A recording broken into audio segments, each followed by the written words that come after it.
Before we get into this evening's live, I would like to go over a quick overview of what I see as the most important issues to deal with here. Not just good, bad, and indifferent here as we head into the weekend. We head into a very volatile, thinly traded weekend, and it's been a pretty tricky last several months here. I'm just waiting for this to upload so that I can see what kind of capacity it's in tonight. So we'll see how this looks in a minute. Just have to see. I'm gonna give it a second to do what I need it to do.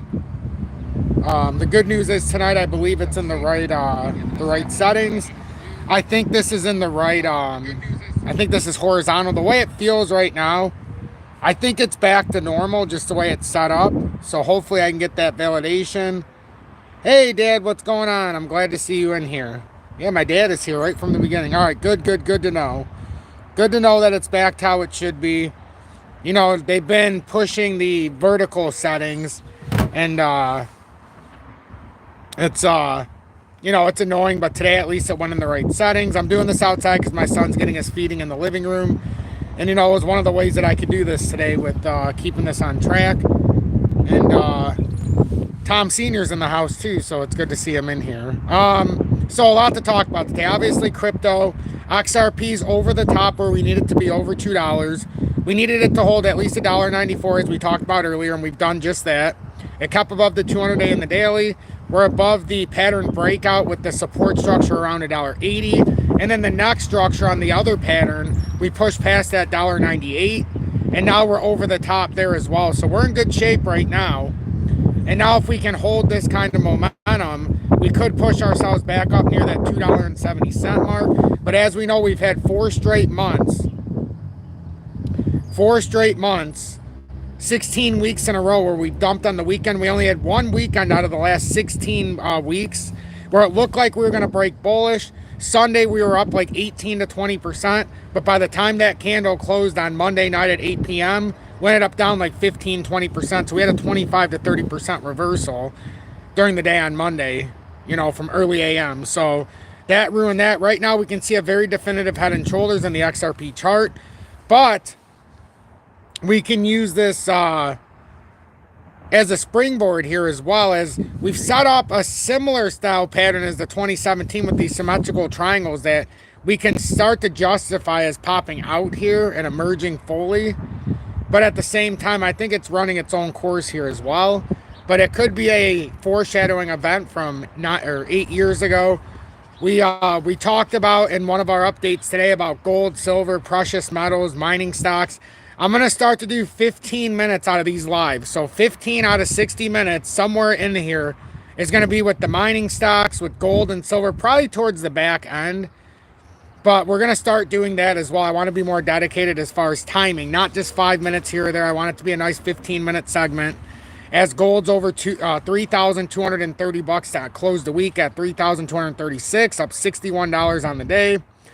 Barrett Gold's up 7%, up to $20.59 on the day. B2 Gold's up 5.88% to $324. Silver was up 3.39% to $32.27. And Pan America Silver is up 4.19% to $25.88. Hits 26 in after hours, but I don't really care about after hours so much. At least not right now. First Majestic up 4.49 to $6.29. And Fortuna Silver Mine's up 4% to $6.48. The most silent bull market you'll ever see with gold, silver, and the mining stocks. And I think mining stocks are a steal. I mean, it's come up the last several days, but I still think it's exponential deal right now. They're not even priced at gold at like $2,000 an ounce, let alone $3 or $3,200 now. So something to consider there. XRP, as we talked about, it's over a critical level, and we maintained it the entire day. We never gave back that $1.94. And right now we've been able to hold that $1.82 section. Besides the dip down that validated that third hit of support here with the pattern setup, 1, 2, 3 hits of support. It helps to validate that pattern setup. And now as long as we don't lose that daily time frame $1.94 area, the technical setup here should bring us in the short term to $2.25. The only problem here is we're heading into a thinly traded weekend, and now the market and the stock market is in after hours. So ETFs are shutting offline for the weekend. But I do feel like this is the first weekend in many where we could actually point to and say, you know, this might be the weekend for sure that breaks it. Yeah, I think the screen looks much better. I'm hoping. Well, now I've heard the validation from all of you.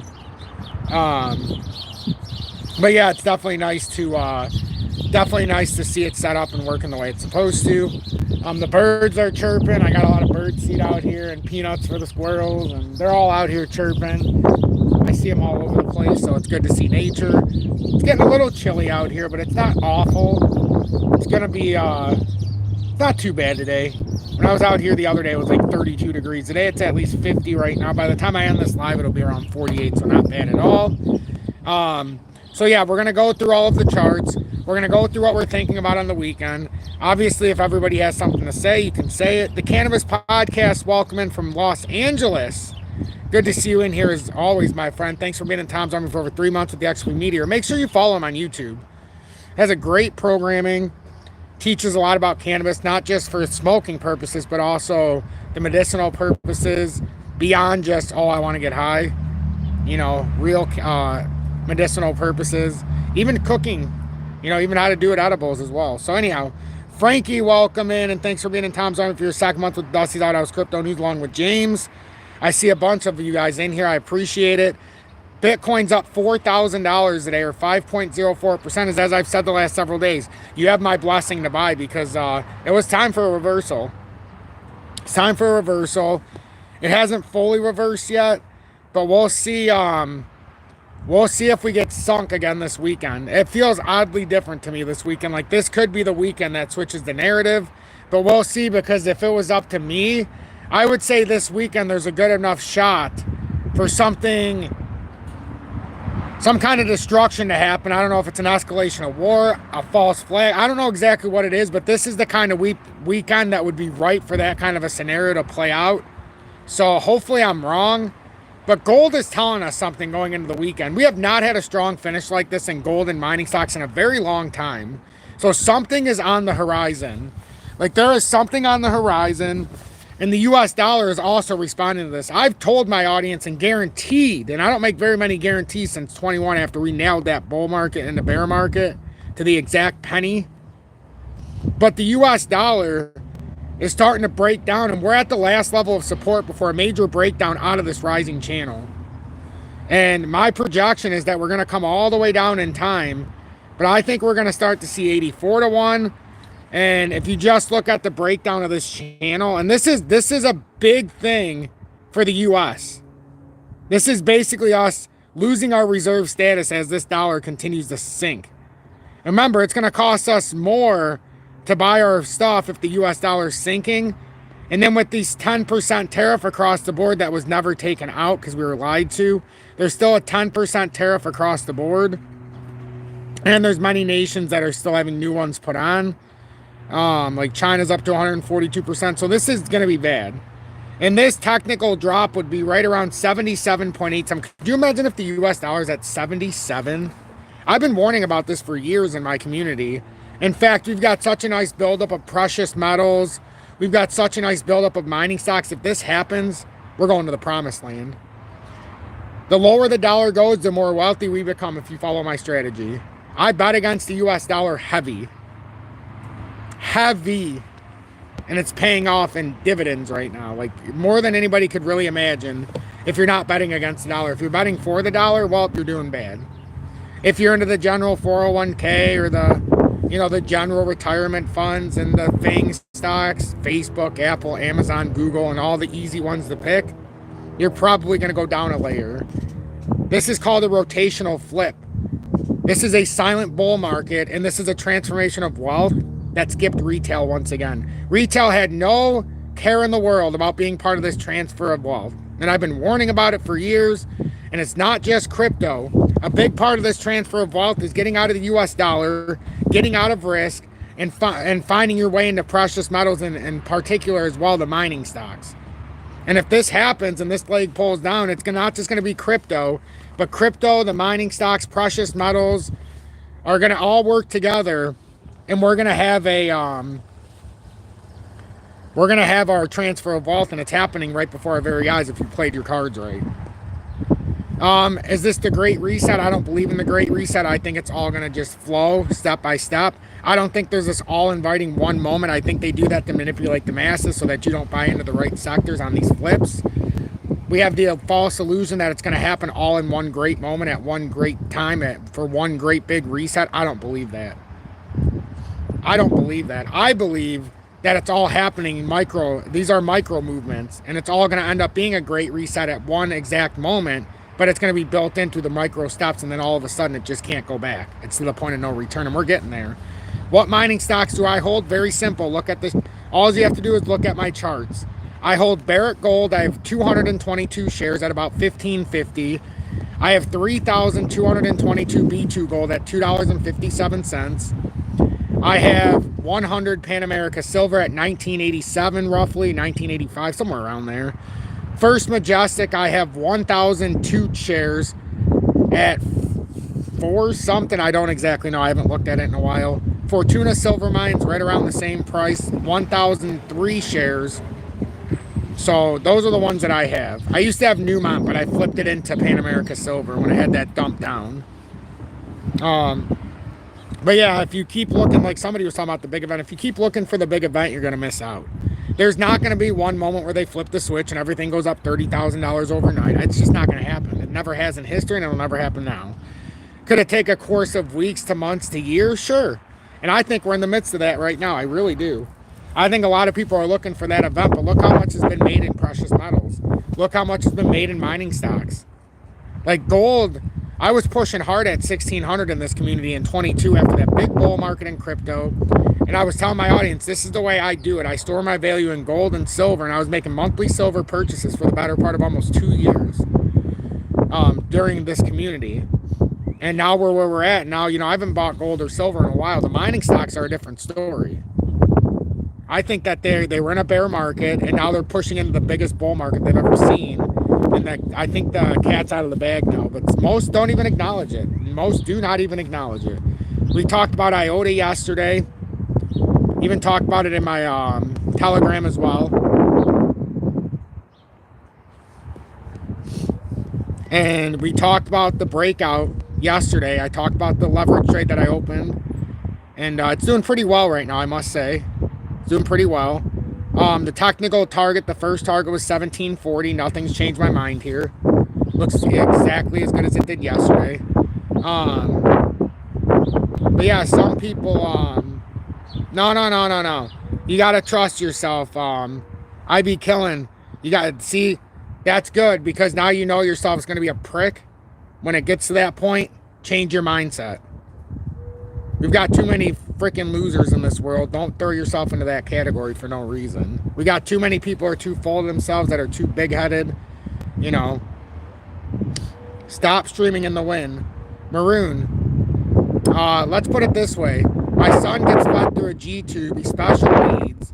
And he's getting fed right where I normally do my lives and my updates. So it's either you get it in the wind and stop being a pansy and just deal, or you get nothing. So you got a choice. You can either watch, stop being a douchebag, man up, and quit complaining about the wind, because that's an element I can't control. You're free to leave too. I mean, I don't want to force you to be here in the wind to bother you too much, But that's the choices we have. We all deal with bullshit, and unfortunately today, this is just the crap we got to deal with today. Otherwise, we don't get alive. So, we got too many people that think, they know it all. We got too many people that want everything to be exactly purpose. I got news for y'all. I don't do it in a studio. I'm just a real dude who has a real life, who has a real family, who has real issues in the house, who still tries to do this every single day. So, sometimes my environment isn't perfect, nor do I want it to be. I want you guys to see exactly how it really is. I don't care. So people are going to be my biggest critics or my biggest fans. Good evening. 6:21 p.m. Eastern Standard Time on this Friday, April 11th, 2025. I'm XRP Future Millionaire, and I reside in the great state of Michigan. Let's see. Somebody says I'm driving, so it blends into my own window noise. Excellent. Your circus, your monkeys. That is true. That's why I've spent 4 years building a community where it's positivity over negativity and we're helpful, not hurtful. But the newer ones wouldn't understand. But you are absolutely right about that. The flock always reflects the herd and always reflects the leader. So you're right about that. So Bitcoin right now sitting at 83,473. We are sitting at a very precious point. We did have a technical move up. Now, I almost feel like, did we do ourselves injustice by doing it like that? Because it did end up back testing, and then we created what looks like this inversion. So now, I mean, I don't think we did ourselves too big of an injustice. It's just technically we should have waited because this pattern is playing out. We could have technically waited. I mean, we do know we hit there perfectly. And we know the 2 layers like we said, but I think we probably should have waited. Because that 87,000, I don't think is valid. I think it's either going to be something like 93 or 96. But we do have to break that short term at 87,800. But I think if you start judging it on a pattern breakout, we have much more room than just what we were showing. And then this could end up coming farther. For the last 3 days, the 3 days ago in the live, I surprised everybody when the market was dumping. I said, listen, everybody, I'm going the contrarian angle here. With everything dumping, with us being within, because we had $1.63, and I admitted it was a wasted move because we could have went to $1.50. I said we're close enough to where now's the time that you can buy it down if you're looking to leverage in, or to layer down. And I told a lot of people, don't keep buying the dip on the drop because you're going to keep buying a dip and it's not even the real dip. The real dip was the one to $1.63. Everybody who bought the dip from $3.40 down to $2.50 down to $2, that wasn't. It's either you buy it before or you wait until the bull market ends and you're back into a bear market, which we were. We still are. We're starting to push out of bear market territories because from the bottom, all we had to do was push up to like $2.04 to $2.06 to push 20% from the bottom roughly. And then once you get to 30%, we can start saying we broke back out of bear market territories. And now we can start pushing for real. And right now we've pushed about 25%. So we're pushing out of bear market territories. And if we can push past over 225 or 229, in my opinion, we would firmly be back in bull market territory. Like, this is the beauty of this. We struggle through bear market territory, which happens in every bull run. You always swing into a mini bear market.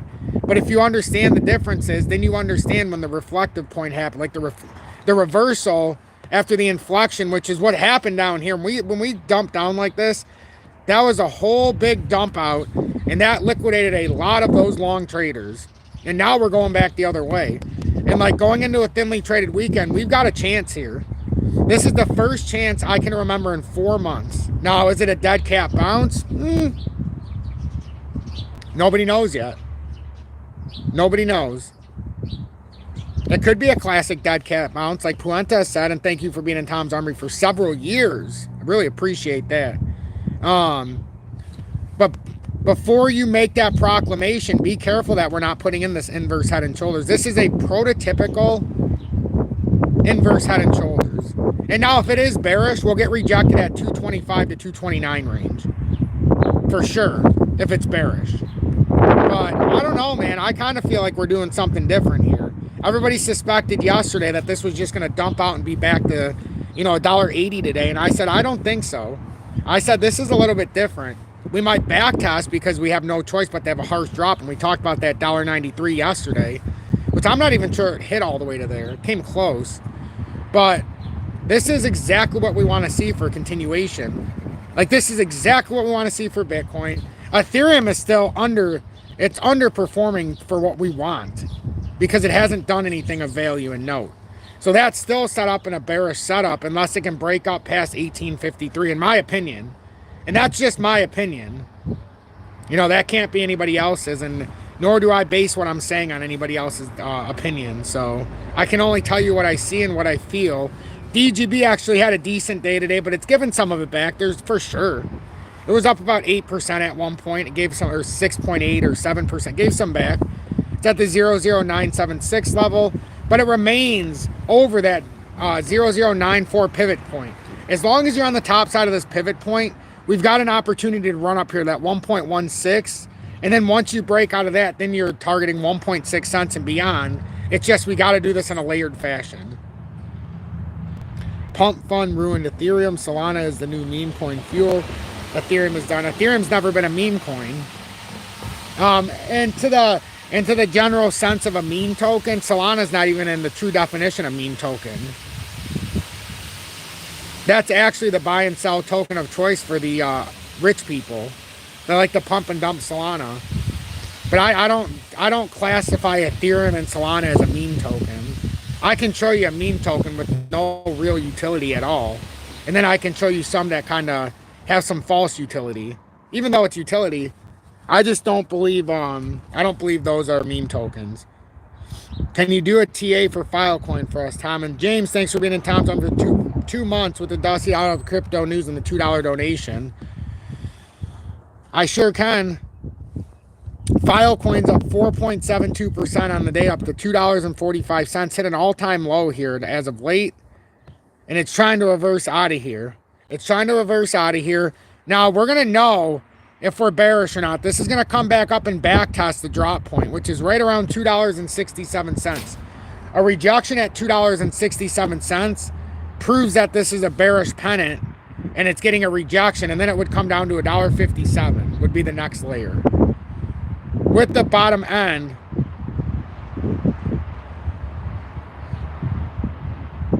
Sir Smoke Slot says, yeah, but it's Ethereum and Solana that are primarily the fuel for the meme coin market. A lot of the memes are, because they're on the Solana network, or the Ethereum network, that's fine. There's meme tokens within the network. I could say the same thing for the ledger. I could point to 1,000 different meme tokens. Are we calling XRP a meme token because on the ledger there's meme tokens? No. So let's not use that for the Ethereum and Solana ecosystem as a validation that they're meme tokens. In that case, I'm buying and selling all meme tokens because they all have their independent ecosystems. Yeah, I'm just saying. I'm not being a dick to you. I'm just saying, like, that's the way my brain rationalizes it. Well, if that's the case, well, then we'll play devil's advocate, and then XRP is nothing more than a meme token, because isn't the GOAT token on the XRP ledger, and that was a huge meme token? H-bar and algo are the future. I'm not disagreeing that those are a big part of the future. But if you think those are the only two ways into the future, you know. Yes, the Cannabis Podcast. That is exactly correct. That's what I was saying about Solana. It's a venture capitalist playground. That is, you couldn't have said it better. I couldn't have said it better because I didn't. That's the word I was looking for. Venture capitalist. That's 100% on the money. And this is actually the way I would perceive this setup. And because then it takes out the bearish pennant, and it's more like this is a little bit different when you look at it like this. Like, this is just a tiny bit different. I tend to respect it like this. So, Tony Carter, welcome in. Hashtag Mother Second Choice. Hashtag M2C. Thank you for being in Tom's Army for over 3 years with the XRP Diamond Hand badge. And also, I hope you're safe out there in the Outback. As you guys know, I play music from Mother Second Choice. Very, very famous band. Very good band. Can algo or 8. So that's what I'm looking for this with Filecoin. If Filecoin can reverse out and it's holding this structure, it'll pull you back up to plus $3 if that pans out. I'm trying to look at it more evolved. That's a more evolved look at Filecoin instead of just, oh, this is the way it is. Yesterday, somebody asked me if ZBCN had broken down, and I said quite the opposite. Thought it was a beautiful area. You got a second chance down there. And now we'll see if it starts to rally out. I have just over 2 million tokens at like the 0084 level. And right now it's starting to push back up. Very happy about that. Let's see. How long have we been on? 25 minutes. So we're doing pretty good. I want to make sure I read this, because this is something that pops up that is, and I'm glad others are talking about this as well, and they're seeing this, because I've seen this, but I'm not talking about $30. I'm just talking about the fact that there's a similar setup starting to form just like in 2017. We've talked about it for a couple weeks, and now it's starting to actually peak out a little bit. But we need a breakout to validate this setup. XRP price flashes symmetrical triangle, and it was a pain in the ass to find an article that supported what I was talking about. First time in a few days that I could find something. XRP price flashes symmetrical triangle from 2017. A repeat could send it as flying to $30. I'm not going to complain about 10,000 tokens at $30 when we base it on 10,000 tokens. Obviously, we had double, but you get the point.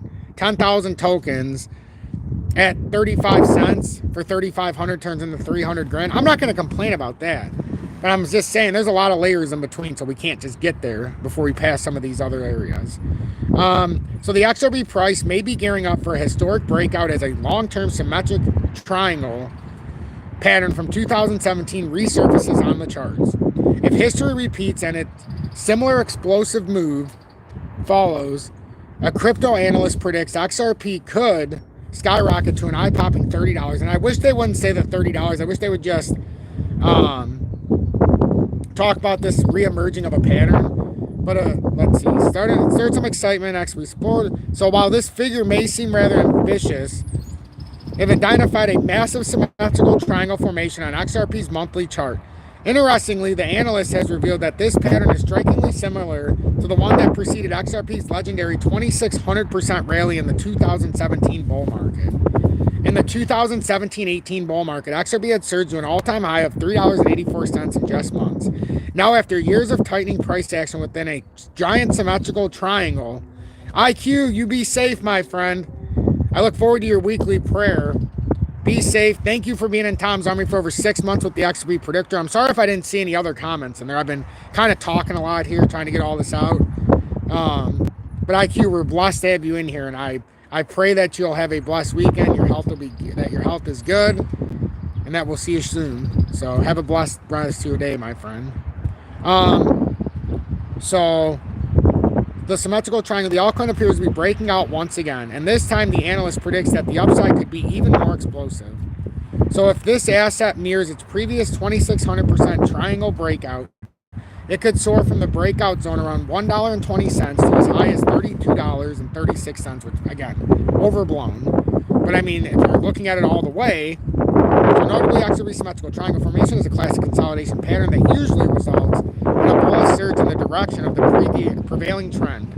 Currently, XRP's all-time high is $3.84. A potential surge is $32.36. Would be a whopping 741% increase, propelling its price to a level far exceeding its historical peak. The bullish pennant strength and symmetrical triangle forecast.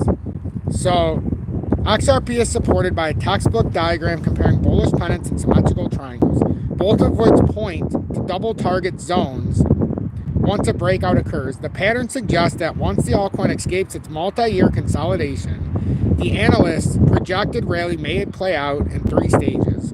An initial pump, followed by a retracement and a second explosive zone move.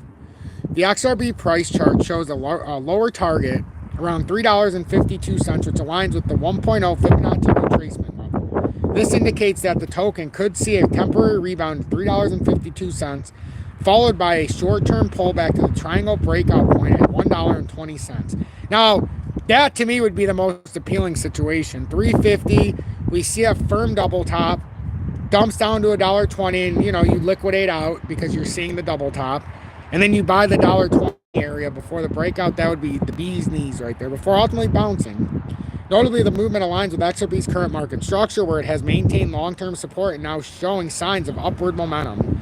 While historical price patterns offer insights into potential moves, the predicted rise to 32.36 is uncertain given the magnitude of such a rise. I call the rise number bullshit, but I still see larger patterns that could possibly be starting to push. Let's see.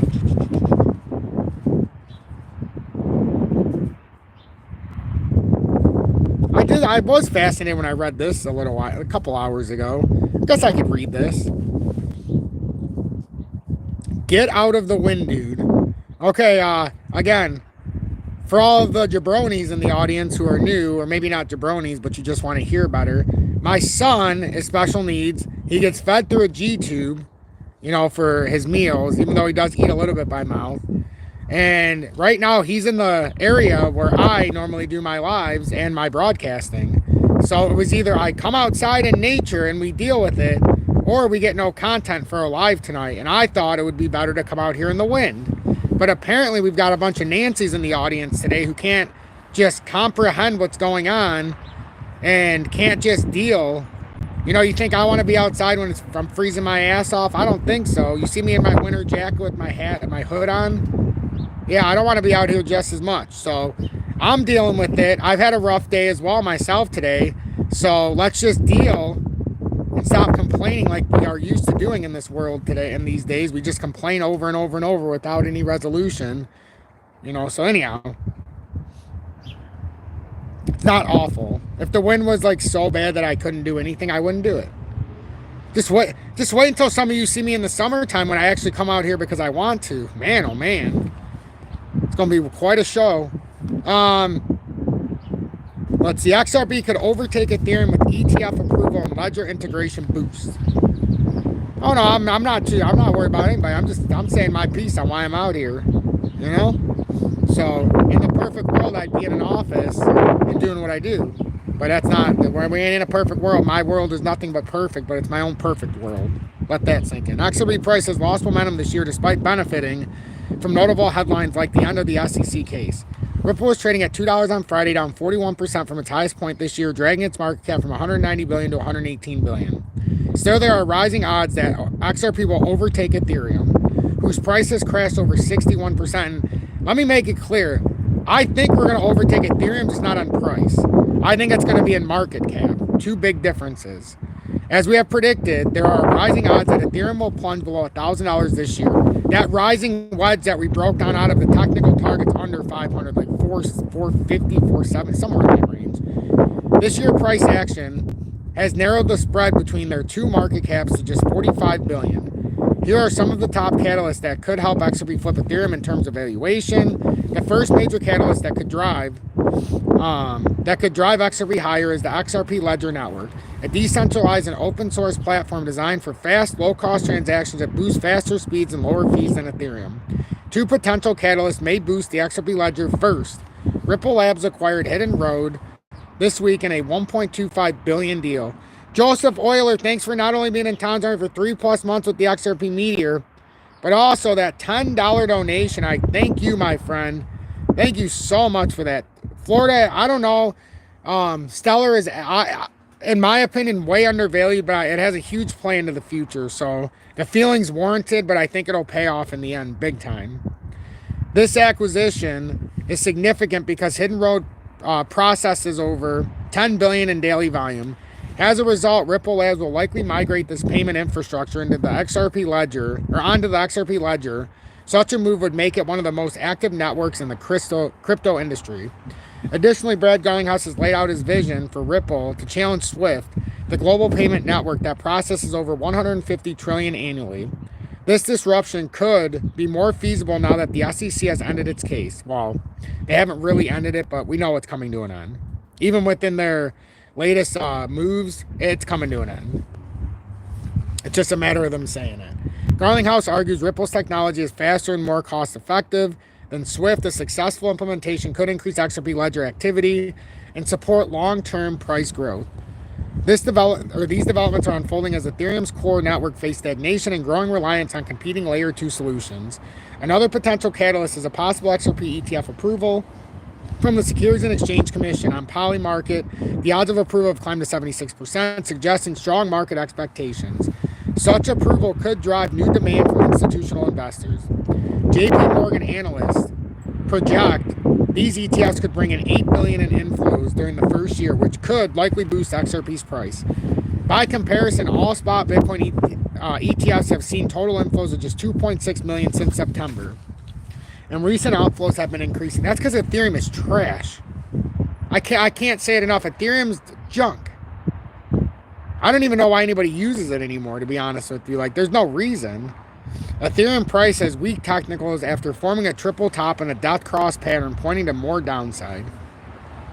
XRP in contrast has technical support that signals a possible rebound. On the weekly chart, it has pulled back and retested the $2 level, which marks the upper edge of a cup and handle pattern. This formation is generally considered a bullish continuation signal. XRP has also held above the 50 and 100 week moving average. It says, if momentum continues, it could retest the year-to-date high of $3.40, followed by a potential move to $3.70, the target of the larger cup and handle pattern, and eventually reach $5 over time. So, I mean, I don't see anything wrong with that. I really don't. While we're on here, let's look at the crypto fear and greed index here while we still have time together. 25. Is that right? 39 yesterday, 25 today seems pretty good. And we're coming to the end of this candle with an hour and 18 minutes. We'll see if we can finish strong. Honestly, where I want to see Bitcoin finish on the end of this candle today, it would be nice. It'd be nice. We don't even need to be over 83,800. Yes, I would like us to be there. But minimum, I would like us to be over 83,200 roughly. 83,000 would be fine. Anything over 83,000, I'd be happy. For XRP, I just want to close above $1.98. $2 preferably. But $1.98 would make it nice. And I'd be pretty happy with that. We'll take a look at the heat liquidation map. I'm going to go back inside shortly. You know, the wind and all, right? I don't want to bother everybody with the wind. Nah, that's just me being sarcastic. Let's see. We'll look at Bitcoin first. Let's see. Yeah, I am glad that it's in horizontal today, so that's something. Something YouTube had their stuff working today.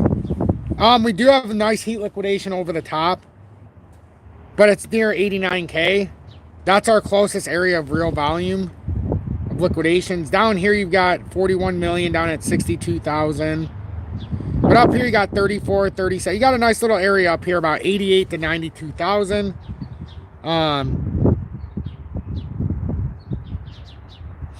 Please take the show inside a building. You know, the problem with that is I have a special needs son who gets fed through a G-tube, and he's in my area where I normally do this inside, so I can't. So, you know, I didn't know so many people were offended by the wind. You're really going to hate my show in the summertime when I come out here religiously, not just because I have to. But yeah, that's the deal. That's the deal. You know? So, sorry, but it's not possible. Let's see, XRP, the closest spot on the heat liquidation map, 410 billion at 224. That fits perfectly with the technical target. If this goes up the way it's supposed to, the technical target's $2.25. And look where that heavy liquidation is. I didn't think the wind would be a big deal, but, you know, people do complain about it. More so today than normal. But, you know, it is what it is. So I would just be happy I'm getting all this information for free, and I would deal. I would consider the win just kind of like, hey, he's not charging me for my content. This is what we have to deal with. But, you know, what do I know? Oh, I know, Frankie. It's not that I'm paying attention to people. I'm not going to call them stupid. But I'm just telling you guys what's going on. Like, that's part of the show. I just talk. V-Chain is looking nice. It's looking nice right now. I like the way V-Chain looks. It's at the bottom of this pattern. It came down prematurely, bounced off, and now it's holding support at the 2-1 level. This, technically, if it holds this, is going to have like a 140% move. And we just need it to pull up, and this would show a real nice reversal. XRP to $50 in June. Trust me, I have insider info. My friend, I would love it to go to 50, but, you know, my ability to read the charts and see through tell me that's impossible. I hope I'm wrong. Can you see Casper? Ooh, I'm glad somebody brought up Casper. That is one I'll be happy to cover before I leave, honestly. Got to keep that one on my board because now that it is coming back down to that double bottom zone, I'm glad you brought it up right now. Keep forgetting to talk about that one. But yeah, I mean, and it's doing it in a descending fashion. So that 1 cent mark is still that crazy resistance. It's still exactly that line we talked about, that pivot point. Got to be above it. Right now we're below it. But it very well, it looks like it's maybe not even bottoming out or bottomed there, but boom, boom, falsehood, bounce, back out. Could be retesting the pattern reversal here for sure. Now you would know more if it can get above that 1 cent and then ultimately retake, I'm going to say in the 4-hour time frame, because I remember this setup. Yeah, see, it lined up perfectly with that 1 cent. So get back on top of there, we can start reversing. Could be the start of a strategic reversal here for sure. If not, it's going to come back and retest down here like a 40% drop. So I'll keep an eye on that. I'll keep an eye on that. I got Casper back in the list. I'll definitely keep an eye on that for sure. CZAM, I hope everybody in this audience has backed up their gold. I'm going to go into that right now before I leave. I'm going to shift it to the mining stocks. I'm going to shift it to gold and silver and just give it a few minutes. And then I'm going to leave. It's been 40 minutes. I think we've done our due diligence today, especially with the circumstances and all the complaints. So I feel good about trying to do what I need to do. The US dollar currency index is below 100. So it's below pairing of 100. First time it's happened in a while. So yeah, it's something pretty interesting. It definitely brings upward pressure on pricing because the dollar's worth less, so it costs more to buy things. Gold's up $61 to finish off just an unbelievable week. An unbelievable week. Hey, I thought it was a pretty good live too. I know it won't be a full hour, but we do the best we can sometimes around here. And plus, I gotta go inside. I gotta help. I want to make sure everything went good with the feeding. We had an issue. Well, you guys know the story. So, gold on the week. Gold on the week in the last 5 days was up $222.59, ironically, over the past 5 days. Sign of the angels right there, huh? So up to $222 for the week. Closes at $3,236.68. That is an all-time high. Soared on the close. We had silver in the last 5 days. Up $3.11 or 10.68% on the week, closing at $32.27. This week, Barrick Gold was up 20% over the last 5 days, closes at $20.59. Pan America Silver closed the trading day, not after hours, but the trading day.